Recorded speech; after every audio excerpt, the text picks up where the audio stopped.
നമസ്കാരം. മലയാളി വാർത്തയിലേക്ക് സ്വാഗതം. വെഞ്ഞാറമൂട്ടിലെ കൂട്ടക്കൊലയിലെ അന്വേഷണം പുരോഗമിക്കുകയാണ്. 23കാരൻ നടത്തിയ കൂട്ടക്കൊലയിൽ കൂടുതൽ വിവരങ്ങളും തെളിവുകളും അടക്കം പുറത്തുവന്നിരിക്കുകയാണ്. പ്രത്യേകിച്ച് നിർണായകമായ 2 CCTV ദൃശ്യങ്ങൾ പുറത്തുവന്നിട്ടുണ്ട്. മരിക്കുന്നതിന് തൊട്ട് മുമ്പ് 13കാരൻ അഫ്സാൻ തനിക്ക് ഏറ്റവും ഇഷ്ടപ്പെട്ട ഭക്ഷണം വാങ്ങാൻ ഹോട്ടലിൽ എത്തുന്നതിൻ്റെയും മാത്രമല്ല അഫാൻ മുത്തശ്ശിയെ കൊലപ്പെടുത്താൻ എത്തുന്നതിൻ്റെയും കൊലപ്പെടുത്തിയ ശേഷം മടങ്ങുന്നതിൻ്റെയും ദൃശ്യങ്ങൾ അടക്കമാണ് കിട്ടിയിരിക്കുന്നത്. അഫ്സാൻ ഹോട്ടലിൽ കുഴിമന്തി വാങ്ങാൻ എത്തുന്നത് CCTV ദൃശ്യങ്ങളുണ്ട്. ഹോട്ടലിലേക്ക് അഫ്സാൻ ഓട്ടോയിലാണ് എത്തുന്നത്. ഇത് CCTV ദൃശ്യങ്ങളിൽ നിന്ന് വ്യക്തമാണ്.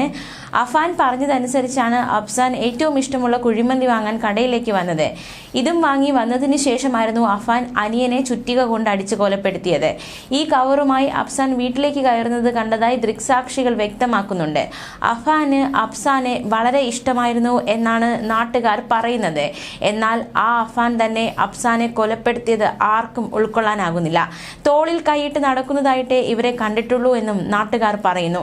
പിതാവിന്റെ ഉമ്മയെ കൊലപ്പെടുത്താൻ അഫാൻ വരുന്നതിന്റെ ദൃശ്യങ്ങളും പോലീസിന് കിട്ടിയിട്ടുണ്ട്. അഫാൻ ബൈക്കിലെത്തുന്നതാണ് ദൃശ്യങ്ങളിൽ ഉള്ളത്. താഴെ പാങ്ങോട് ജുമാ മസ്ജിദിന്റെ CCTVയിലാണ് ഈ ദൃശ്യങ്ങൾ പതിഞ്ഞത്. പാങ്ങോട് ഭാഗത്തു നിന്നായിരുന്നു അഫാൻ ബൈക്കിലെത്തിയത്. വെറും 7 മിനിറ്റിനിടെ വല്ലുമ സൽമ ബീവിയുടെ അടുത്തെത്തി അവരെ കൊലപ്പെടുത്തി മാലയും കവർന്ന് അഫാൻ അവിടെ നിന്ന് പോയി. കൊലപ്പെടുത്താനുള്ള ഉദ്ദേശത്തിൽ തന്നെയായിരുന്നു അഫാൻ അവിടെ എത്തുന്നത് എന്ന് ദൃശ്യങ്ങളിൽ നിന്നും വ്യക്തം. 4 ദിവസങ്ങൾക്ക് മുമ്പും അഫാൻ സൽമ ബീവിയെ കാണാൻ എത്തിയിരുന്നു. മൃദു സഹോദരൻ ബദറുദ്ദീനാണ് ഈ വെളിപ്പെടുത്തൽ നടത്തിയത്. അഫാൻ ഇടയ്ക്കിടെ ഉമ്മയെ കാണാൻ എത്താറുണ്ടായിരുന്നുവെന്നും ബദറുദ്ദീൻ പറഞ്ഞു. ഉമ്മയോട് ഈ അഫാൻ സ്വർണം ചോദിക്കാറുണ്ടെന്നും ബദറുദ്ദീൻ വ്യക്തമാക്കി.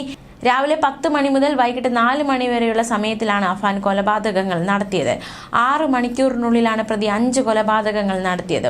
ഉമ്മ ഷമീന റഹീമിനെയാണ് പ്രതി അഫാൻ ആദ്യം ആക്രമിച്ചത്. അർബുദ രോഗി കൂടിയായ ഉമ്മയോട് പണം ആവശ്യപ്പെട്ടുവെന്നും നൽകാത്തതിനാൽ ആക്രമിച്ചുവെന്നുമാണ് അഫാൻ നൽകിയ മൊഴി. ഗുരുതരമായി പരിക്കേറ്റവർ നിലവിൽ വെന്റിലേറ്ററിലാണ്. അഫാൻ ലഹരി ഉപയോഗിച്ചുവെന്ന് പോലീസിന് പ്രാഥമിക നിഗമനമുണ്ട്. പ്രതികാരത്തോടുകൂടിയുള്ള കൊലപാതകങ്ങളായിരുന്നുവെന്ന് കരുതുന്നതായും പോലീസ് വ്യക്തമാക്കുന്നുണ്ട്. എന്തായാലും ഇയാൾ ലഹരി ഉപയോഗിച്ചിട്ടുണ്ട് എന്ന് പ്രാഥമിക പരിശോധനയിൽ നിന്ന് വ്യക്തമായിട്ടുണ്ട്. ഏത് തരം ലഹരിയാണ് ഉപയോഗിച്ചതെന്ന് തുടർ പരിശോധനയിലൂടെ മാത്രമേ വ്യക്തമാകൂ. 5 പേരെയും കൊന്നത് ചുറ്റിക കൊണ്ട് അടിച്ചെന്ന് പ്രാഥമിക നിഗമനം. എല്ലാവർക്കും തലയിൽ അടിയേറ്റ ക്ഷതമുണ്ടെന്ന് പോലീസ് അറിയിച്ചു. ഇടയ്ക്ക് മാനസിക വിഭ്രാന്തി പ്രകടിപ്പിക്കുന്ന സ്വഭാവം പ്രതിക്കുണ്ട്. പ്രതിയുടെ മാനസിക നില പരിശോധിക്കും. മാല പണയം വെച്ച് പൈസ വാങ്ങിയെന്ന് പ്രതി പോലീസിന് മൊഴി നൽകിയിട്ടുണ്ട്. വെഞ്ഞാറമൂട്ടിലെ പണമിടപാട് സ്ഥാപനത്തിൽ അഫാൻ ഇടപാട് നടത്തിയിട്ടുണ്ട്. മൃതദേഹം കിടന്ന സ്ഥലത്ത് 500 രൂപയുടെ നോട്ടുകൾ കണ്ടെത്തി. ഇതെന്തിനാണ് ഇങ്ങനെ ഈ മൃതദേഹത്തിന് ചുറ്റും 500 രൂപയുടെ നോട്ടുകൾ വിതറിയത് എന്ന കാര്യത്തിലും ഒരു വ്യക്തത വരേണ്ടതായിട്ടുണ്ട്. അഫാൻ ലത്തീഫിനെ 20ഓളം അടിയടിച്ചു എന്നാണ് പ്രാഥമിക കണ്ടെത്തൽ. പെൺകുട്ടിയുമായുള്ള ബന്ധത്തെക്കുറിച്ച് സംസാരിക്കാൻ വേണ്ടിയാണ് ലത്തീഫ് ഇന്നലെ അഫാന്റെ വീട്ടിലെത്തിയത്. കുടുംബത്തിൽ എന്ത് പ്രശ്നം വന്നാലും സംസാരിക്കുന്നത് ലത്തീഫിന്റെ സാന്നിധ്യത്തിലാണ്. ലത്തീഫ് ഇടനിലയ്ക്ക് വന്നതിന് അഫാന് ദേഷ്യമുണ്ടാകാം എന്നാണ് പോലീസിന്റെ നിഗമനം. ന്യൂസ് ഡെസ്ക് മലയാളി വാർത്ത.